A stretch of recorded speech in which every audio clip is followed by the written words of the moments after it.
adalah gembalaku, takkan kekurangan aku. Ia membaringkan aku di padang berumput hijau. Saudara-saudara yang terkasih di dalam Kristus, selamat pagi. Salam jumpa lagi dalam Sabda Siap Saji, Senin 15 Juli 2024, peringatan Santo Bonaventura Uskup. Marilah kita berdoa dalam nama Bapa dan Putra dan Roh Kudus. Amin. Allah yang Maha Kuasa, hari ini kami peringati Uskup-Mu, Santo Bonaventura. Semoga budi kami diterangi oleh pengetahuannya yang gilang gemilang dan hati kami dikobarkan oleh cinta kasih-Nya yang mesra. Demi Yesus Kristus Putra-Mu dan pengantara kami yang hidup dan berkuasa kini dan sepanjang masa. Amin. Tuhan bersamamu dan bersama roh-Mu. Inilah Injil Yesus Kristus menurut Matius. Dimuliakanlah Tuhan. Pada suatu hari Yesus bersabda kepada ke-12 murid-Nya, "Jangan kalian menyangka bahwa aku datang untuk membawa damai di atas bumi. Aku datang bukan untuk membawa damai melainkan pedang. Sebab aku datang untuk memisahkan orang dari ayahnya, anak perempuan dari ibunya, menantu perempuan dari ibu mertuanya, dan musuh orang ialah seisi rumahnya. Barang siapa mengasihi bapa atau ibunya lebih daripadaku, ia tidak layak bagiku. Dan barang siapa mengasihi putranya atau putrinya lebih daripadaku, ia tidak layak bagiku. Barang siapa tidak memikul salibnya dan mengikuti aku, ia tidak layak bagiku. Barang siapa mempertahankan nyawanya, ia akan kehilangan nyawanya. Dan barang siapa kehilangan nyawanya demi aku, ia akan memperoleh kembali.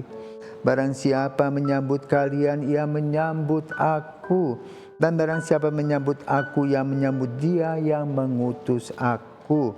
Barang siapa menyambut seorang nabi sebagai nabi, ia akan menerima upah nabi. Dan barang siapa menyambut seorang yang benar sebagai orang benar, ia akan menerima upah orang benar. Dan barang siapa memberi air sejuk secangkir saja kepada salah seorang yang kecil ini karena ia muridku, aku berkata kepadamu, sungguh ia takkan kehilangan upahnya." Setelah Yesus selesai mengajar ke-12 rasul-Nya, ia pergi dari sana untuk mengajar dan memberitakan Injil di dalam kota-kota mereka. Demikianlah sabda Tuhan, terpujilah Kristus. Para pirsawan yang terkasih, hari ini saya diingatkan kembali akan proses penyembuhan kanker saya 14 tahun yang lalu. 2010 bulan Maret saya divonis kanker entah stadium berapa, di mana badan saya panas tinggi dan haus senantiasa. Badan juga berdegup-degup. Dan disampaikan waktu itu oleh dokter, dan waktu itu adalah sebuah pengalaman banjir pertama kali di Singapura, di mana saya ada di ranjang di rumah sakit Mount E. Hasil pemeriksaan mengatakan bahwa saya akan kena karsinoma atau kanker saluran kandung kemih. Maka lalu dokter menganjurkan ada dua opsi. Yang pertama, dibuang, dioperasi sekresi semua, sehingga saya seperti patung yang ada di toko-toko itu. Hasilnya. Kedua, di kemo, tetapi rasa-rasanya kemo terlalu soft katanya. Maka lalu saya katakan, "Dok, saya doa dulu ya." Hasilnya adalah adorasi. Lalu pulanglah saya di Singapura waktu saya masih bertugas sebagai pastor di Franciscus Xaverius Kute. Saya mulai dengan meditasi jam 11.30 sampai jam 12.30 setiap hari. Pada hari ini tanggal 15 Juli, jadi Maret, April, Mei, Juni, Juli, 5 bulan, jam 12.15.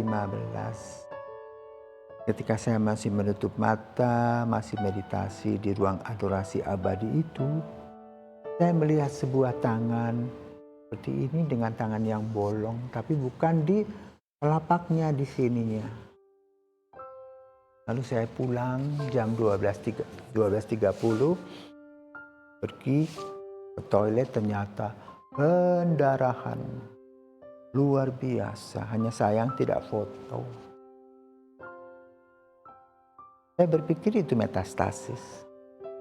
Saya berpikir juga begini, ya Tuhan, saya ini seorang imam yang tentu saja tidak punya tanggungan berat seperti keluarga, saya tidak punya anak, tidak punya istri. Kalau Tuhan mau ambil ya sudah selesai. Saya katakan paling-paling umat menangisi saya 3 hari 3 malam, setelah itu mereka lupa, sudah selesai. Lalu 1 bulan, Juli, Agustus, September saya kembali ke Singapura. Ternyata tangan yang begini ini membuat semua proses penyakit yang ada itu dibuang. Tinggal 3 mm. Lalu dibiopsi lagi. 4 September diberitahukan very agresif dan mau tidak mau harus dioperasi. Tanggal 5 September jam 3 pagi, pengalaman saya, pengalaman rohani pribadi, Yesus menepuk badan saya dan saya bangun jam 3 pagi dan dia mengatakan, pulang, doa koronka, rosa, misa, adorasi, saya akan menyembuhkan engkau. Tapi waktu itu saya tidak percaya. Jangan sampai itu serigala berbulu domba. Katakan dalam hati, ya, kalau saya tidak dioperasi maka saya akan mati. Tapi dia mengatakan, cahayaku lebih besar dari sel kanker itu. Saya juga belum percaya, saya hanya ketakut kegelapan itu membohongi saya. Lalu saya tidur lagi, jam 4 dibangunkan, dia mengatakan akulah jalan, kebenaran dan hidup. Saya tetap tidur dan jam 6 pagi dibangunkan dengan 3 statement tadi. Dan saya menutup telinga saya, tetapi lalu suara itu semakin keras dan saya menuliskannya. Rupanya Tuhan mau ada data otentik. Sudah itu sudah pagi-pagi ke gereja. Makan, mandi, makan ke gereja. Ke katedral di sana dan saya bertanya, Tuhan Yesus, apakah itu serius atau main-main? Kalau main-main saya tidak dengar, tapi kalau serius aku taat.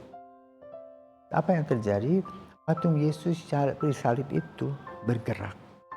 Katakan serius. Saya melihat wajah Yesus yang betul-betul, ya Yesus bukannya patung. 2 kali. Dan di sana saya menjadi tenang sekali dan memutuskan untuk mengikutinya. Nah, tentu secara manusiawi, secara medis tidak bisa dimengerti dan dipahami. Ada kehebohan. Tapi saya berjalan terus dan tanggal 8 September saya kembali, tanggal 7 September kembali, 8 September memulai misa koronka sampai hari ini. Dan di sanalah saya ada kesembuhan. Nafas yang tersengal-sengal itu setelah misa jam 3 itu 8 September di mana perayaan kelahiran Maria, saya disembuhkan. Dan rambut yang rontok itu sudah kurang. Tiap hari dulu rambutnya rontok habis-habisan. Rasa haus pun sudah mulai menghilang. Pelan-pelan proses kesembuhan itu terjadi sampai pada hari ini. Maka saudaraku terkasih, kembali pada peringatan Santo Bonaventura. Dan siapakah Santo Bonaventura? Bonaventura pada awalnya bernama Fernando. Kan? Bukan Bonaventura ya. Fransiskus melihat bayi kecil itu dan melihat, bagus sekali. Betapa baiknya kejadian ini. Oh, Bonaventura. Maka si kecil dinamakan Bonaventura. Dia lahir pada tahun 1221 di Tuscany, Italia dengan namanya Giovanni di Fidanza. Tapi sejak muda dia suka berjumpa dengan Fransiskus yang masih hidup, dan kemudian dia harus meninggalkan Fransiskus sebagai seorang biarawan. Dia diutus untuk belajar di Universitas Paris di Perancis, dan kemudian ia menjadi penulis tentang hal-hal ketuhanan yang hebat bersamaan dengan pada zaman Santo Thomas Aquino. Mereka adalah dua sahabat ahli teologi yang luar biasa yang saling mendukung dan memberikan arahan kepada kita untuk melihat peranan Kristus, terutama dalam sakramen Ekaristi, dalam adorasi. Maka pada hari ini di mana Santo Bonaventura bersama dengan Santo Thomas, bahkan Santo Thomas masih menuliskan kata-kata yang biasa kita nyanyikan pada Jumat pertama. Sakramen Maha Kudus yang seagung ini, Cantum Ego Sacrem, sakramen seagung ini. Itulah yang dibuat dan dilaksanakan kedua para teolog yang luar biasa ini. Maka di saat kita gereja memperingati Santo Bonaventura, kita mendapatkan berita dari Injil, mana Yesus berkatakan, aku tidak membawa damai, tetapi Yesus mengolah pemikiran kita agar kericuhan atau ketidaktahuan kita olah dengan baik dan mengadakan terus relasi dengan Tuhan. Kan itu dia mengatakan, barang siapa yang menyambut aku, ia menyambut dia yang mengutus aku. Maka mari saudaraku terkasih, apapun yang terjadi dalam hidup kita tetap mengadakan relasi dengan Yesus. Hasil yang saya dapatkan adalah meditasi adorasi, mana aku mempersembahkan semuanya kepada Yesus, dan hasilnya amat sangat luar biasa. Hingga sampai hari ini saya merayakan Ekaristi jam 3 sore. Biarpun kendalanya cukup banyak, tetapi tidak apa-apa. Yang penting kita bersama dengan Kristus, kita ada diberikan kekuatan yang baru. Semoga Tuhan selalu memberkati kita. Selamat pagi.